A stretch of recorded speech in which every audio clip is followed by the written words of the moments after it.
दोस्तों हम लोग चर्चा कर रहे थे सीटेट कैसे पास किया जाता है उसके विषय में। बहुत आसान तरीका बताएंगे आज हम आप लोगों को। केवल 1 to 5 का आज चर्चा करेंगे कि 1 to 5 का पेपर कैसे पास किया जाता है। बहुत आसान भाषा में हम सीखेंगे और बहुत आसान तरीका बताते हैं। दोस्तों सीटेट पास करना बहुत आसान है, बशर्ते आपको पहले ये सोचना है कि आप किस तरह से तैयारी कर रहे हैं। यदि आप सीटेट पास करना चाहते हैं तो आपको पांचों विषय का तैयारी करने की जरूरत नहीं है। 5 विषय में से केवल 3 विषय को इतना अच्छा से आप तैयार कीजिए। जैसे सीटेट 1 to 5 में 5 विषय में पहला विषय सीडीपी, दूसरा ईवीएस, तीसरा हिंदी, चौथा मैथ और 5वां विषय में दोस्तों सेकेंड लैंग्वेज। सेकेंड लैंग्वेज में आपको संस्कृत,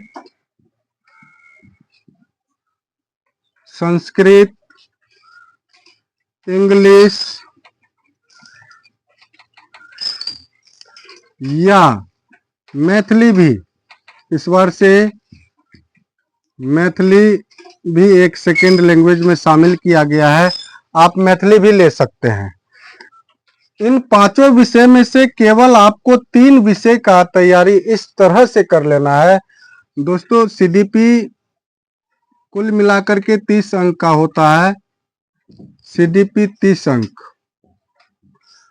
ईवीएस में भी 30 अंक, हिंदी 30 अंक, मैथ 30 अंक और सेकेंड लैंग्वेज भी 30 अंक का होता है।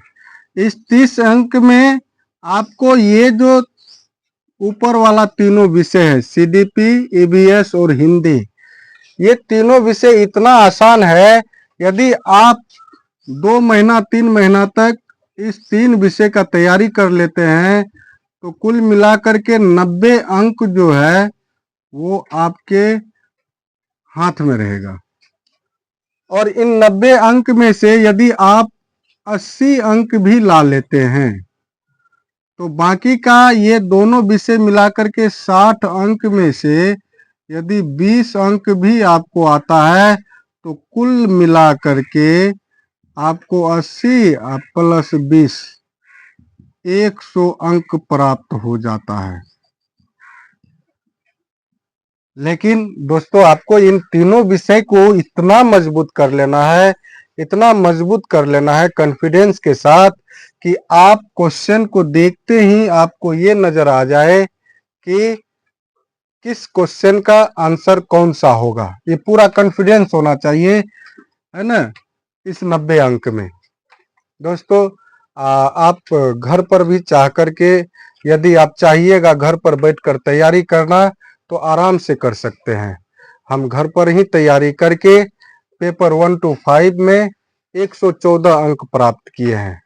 दोस्तों इसमें ये देखा जाता है कि जैसे अपने लोग आज के समय में प्राइवेट स्कूल में, प्राइवेट कोचिंग में पढ़ाते हैं तो बच्चे को डांटते हैं यदि वो काम करके नहीं आता है या क्लास में शोरगुल करता है तो हम लोग डांटते हैं, 1-2 छड़ी मारते भी हैं। सीटेट इसका ऑपोजिट है। सीटेट ये बात नहीं कहता है। सीटेट एनईपी 2020 को फॉलो करता है और नई शिक्षा नीति 2020 को फॉलो करने के साथ साथ आरटीई राइट टू एजुकेशन 2009 को भी फॉलो करता है और इसके बाद एनसीएफ 2005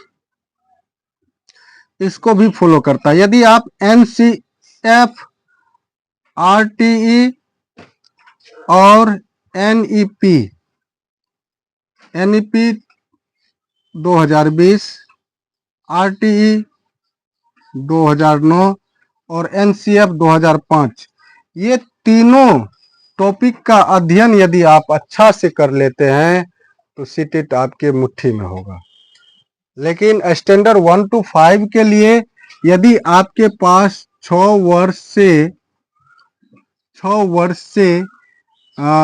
वर्ष तक का बच्चा, 10 वर्ष या 11 वर्ष तक का बच्चा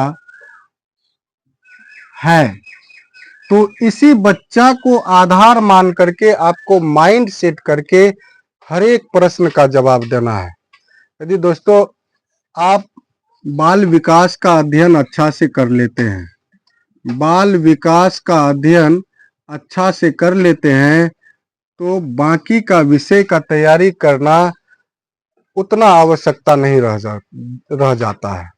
परंतु इन बाल विकास का अध्ययन आपको इतना डीपली कर लेना है कि बाकी का जो विषय है, हर एक विषय में से 15-15 अंक का पेडागोजी पूछा जाता है। पेडागोजी 15-15 अंक का हर एक विषय में रहता है, तो 15-5 75 अंक तो आपका यूं ही आ रहा है। लेकिन फिर भी हम यही कहेंगे कि 3 विषय, इन 5 विषय में से आपका इतना मजबूत रहना चाहिए, इतना मजबूत रहना चाहिए कि यदि इधर आप 90 अंक में से कुल मिलाकर 80 अंक भी ला रहे हैं तो 60 अंक का तैयारी करने की जरूरत नहीं है।